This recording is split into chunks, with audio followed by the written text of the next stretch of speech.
Hello, welcome back to my channel. അപ്പോൾ ഇന്നൊരു night mini വ്ളോഗാണ് കേട്ടോ.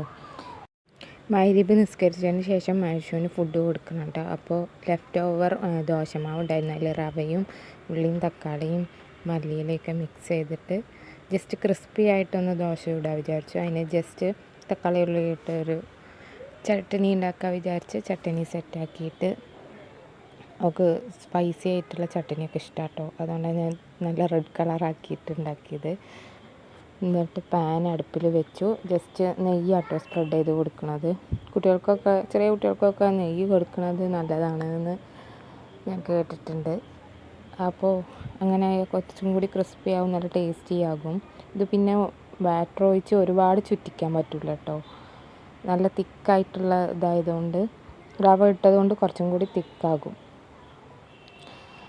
അപ്പോൾ ബാറ്റർ ഒഴിച്ചിട്ട് ജസ്റ്റ് ഒന്ന് ചുറ്റിച്ചിട്ട് പിന്നെ മേലക്കൂടെ ഒന്നും കൂടി നെയ്യ് സ്പ്രെഡ് ചെയ്ത് കൊടുക്കുക.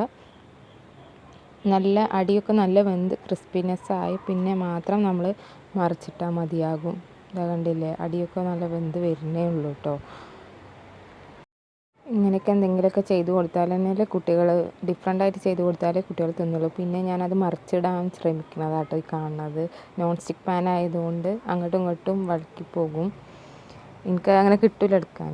പിന്നെ ഞാൻ 2 കൈ കൊണ്ടൊക്കെ എടുത്ത് സെറ്റാക്കി മറിച്ചിട്ടു. കട്ടി ആയതുകൊണ്ട് നമ്മൾ മറിച്ചിട്ട് നല്ല പ്രസ് ചെയ്ത് കൊടുക്കുക കേട്ടോ. നല്ലോണം പ്രസ് ചെയ്യുന്നാൽ തന്നെ ഉള്ളിലത്തെ മാവുള്ളതൊക്കെ വെന്ത് കിട്ടുള്ളൂ. നല്ലോണം തന്നെ പ്രസ് ചെയ്ത് കൊടുക്കുക കേട്ടോ. നെയ്യ് ഈ സ്റ്റേജിൽ നെയ്യ് വേണമെന്നുള്ളൊരു നെയ്യൊക്കെ ആഡ് ചെയ്യുക. ഞാനൊന്നും ആഡ് ചെയ്യുന്നില്ല. ഒരുപാട് നെയ്യായാലും ബോറല്ലേ. ചിലവർക്ക് നല്ല നെയ്യ് ഒഴുകിപ്പോണ പോലെയൊക്കെ വേണമെന്നൊക്കെ പറയില്ലേ. അങ്ങനെ എല്ലാ മാവും ആക്കി ദോശ എടുത്തു കേട്ടോ. അനിയൻക്കും എനിക്കും എല്ലാവർക്കും ടേസ്റ്റ് നോക്കാൻ രണ്ടെണ്ണം ഒക്കെ ഉണ്ടാക്കാൻ വിചാരിച്ചു. പിന്നെ ഇത് തന്നെയായിരുന്നു കേട്ടോ ഞങ്ങളുടെ ഡിന്നറും. മേശുവിനെ അങ്ങനെ ഉണ്ടാക്കി കൊടുത്തു. അവൾ കൊടുത്തപ്പോൾ താങ്ക് യു എന്നൊക്കെ വലിയ കാര്യത്തിൽ പറഞ്ഞു.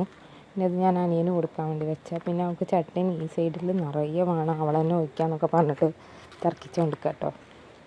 പിന്നെ ഞാൻ കൊടുത്തു. ഫസ്റ്റ് അവൾ തന്നെ കഴിക്കാൻ പറഞ്ഞു. അങ്ങനെ കേട്ടോ, കുട്ടികൾ അങ്ങനെയല്ലേ, ഫസ്റ്റ് അവർ തന്നെ കഴിക്കും, പിന്നെ അത് അവിടെ ഇട്ടിട്ട് പോകും. അങ്ങനെയൊക്കെയാണ് കേട്ടോ. ഫസ്റ്റ് ഓൾ തന്നെ കഴിക്കാൻ പറഞ്ഞ് വലിയ കാര്യത്തിലെല്ലാം സെറ്റായി പിടിച്ച് തിന്നണുണ്ടല്ലേ. കാഴ്ചയിലാണ് മക്കൾക്ക് ഓരോന്ന് ഇഷ്ടപ്പെടുക എന്നൊക്കെ പറയുക. അതേപോലെ തിന്ന് കഴിഞ്ഞിട്ട് സൂപ്പർ എന്നൊക്കെ വലിയ ഇതിൽ അഭിപ്രായമൊക്കെ പറയുന്നുണ്ട്. തലയാട്ടുന്നതൊക്കെ കണ്ട ഭയങ്കര ഇതാണ്. പക്ഷെ അവൾ കഴിച്ചു വിട്ടാ, എന്നത്തെയും പോലെയല്ലേ. അല്ലെങ്കിൽ ദോശയൊന്നും കൊടുത്താൽ അധികം തിന്നലൊന്നുമില്ല. ഇത് കഴിച്ചോള്. പിന്നെ ഞാനും അതിന് ടേസ്റ്റ് നോക്കി കേട്ടോ. ചട്നിയൊക്കെ കൂട്ടി എങ്ങനെയുണ്ട് നമ്മൾ ഉണ്ടാക്കിയത്, നമ്മൾ തന്നെ ടേസ്റ്റ് നോക്കി സ്വയം നിർവൃതി അടയലാണല്ലോ മെയിൻ പരിപാടി. അപ്പോൾ പിന്നെ വെള്ളം കുടിച്ചവൾ മേലെ കൂടെ ചിന്തിയെന്ന് പറഞ്ഞിട്ട് പിന്നെ എൻ്റെ അടുത്ത് തന്നെ കൊടുക്കാൻ പറഞ്ഞു. പിന്നെ ഞാൻ കൊടുത്തു. ഓരോ നേരത്തെ ഓരോ തോന്നലാണ്. പിന്നെ കുറച്ച് കഴിഞ്ഞ് ഇക്ക വന്നിട്ടുണ്ടായിരുന്നു. ഇക്ക വന്നപ്പോൾ ബദാം മിൽക്ക് കൊണ്ടുവന്നു കേട്ടോ. അത് പിന്നെ കോള ബോട്ടിൽ വേണം എന്നൊക്കെ ഒഴിച്ചു കൊടുക്കുകയാണ് കേട്ടോ. ഇതിൻ്റെ അടിയിൽ സാഫ്രോണും ബദാമിൻ്റെ ഫ്ലേക്സൊക്കെ ഉണ്ടായിരുന്നു. ബദാം ക്രഷ് ചെയ്തിട്ടത് അതൊക്കെ ഒന്ന് മിക്സ് ചെയ്ത് കൊടുക്കുക കേട്ടോ. എന്നിട്ട് ഒക്കെ കൊടുത്ത് പിന്നെ ഞാൻ ഇക്കാക്ക് ചായ കൊടുത്തു. ചായ റെഡിയാക്കിയിട്ടുണ്ടായിരുന്നു ഉമ്മ. അപ്പോൾ ഇക്കാക്ക് ചായയൊക്കെ കൊടുത്ത് സെറ്റാക്കിയിട്ട് പിന്നെ ഇക്കാൻ്റെ ഒപ്പം പോകാനോട് റെഡി ആയിട്ട് വേഗം കുളിച്ച് റെഡിയായി പോകുന്നു കണ്ടാൽ പിന്നെ എല്ലാ മക്കളും അങ്ങനെ തന്നെയല്ലേ. റെഡിയായി പിന്നെ ഇക്കാൻ്റെ ഒപ്പം വണ്ടി കയറി. ഞാനാ വണ്ടി ഓട്ടുന്നത്, ഞാൻ വണ്ടി ഓട്ടുന്നൊക്കെ പറഞ്ഞിട്ട് വലിയ കാര്യത്തിലിരിക്കുകയാണ് ആൾ. ഭയങ്കര ഇൻട്രസ്റ്റ് ആട്ടോ. പുറത്തൊക്കെ പോയി ചുറ്റിയടിക്കുക, എന്തെങ്കിലുമൊക്കെ വാങ്ങുക, അങ്ങനെയൊക്കെ. പിന്നെ ഓല് പോയപ്പോൾ ഞാൻ ബദാം മിൽക്കെടുത്ത് കുടിച്ച് ഫ്രഷായിട്ട് വന്നിട്ട് സ്കിൻ കെയറൊക്കെ ചെയ്തു. ഞാൻ യൂസ് ചെയ്യണ മോയ്സ്ചറൈസർ ആട്ടോ ഇത്. ഞാൻ ഇതുവരെ യൂസ് ചെയ്തതിൽ ഏറ്റവും സൂപ്പർ മോയ്സ്ചറൈസർ എന്ന് തന്നെ പറയാം.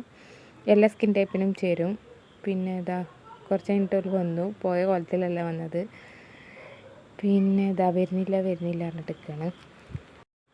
അപ്പോൾ അത്രയുള്ള വീഡിയോ. എല്ലാവരും ചാനൽ സബ്സ്ക്രൈബ് ചെയ്യാം കേട്ടോ. Thanks for watching.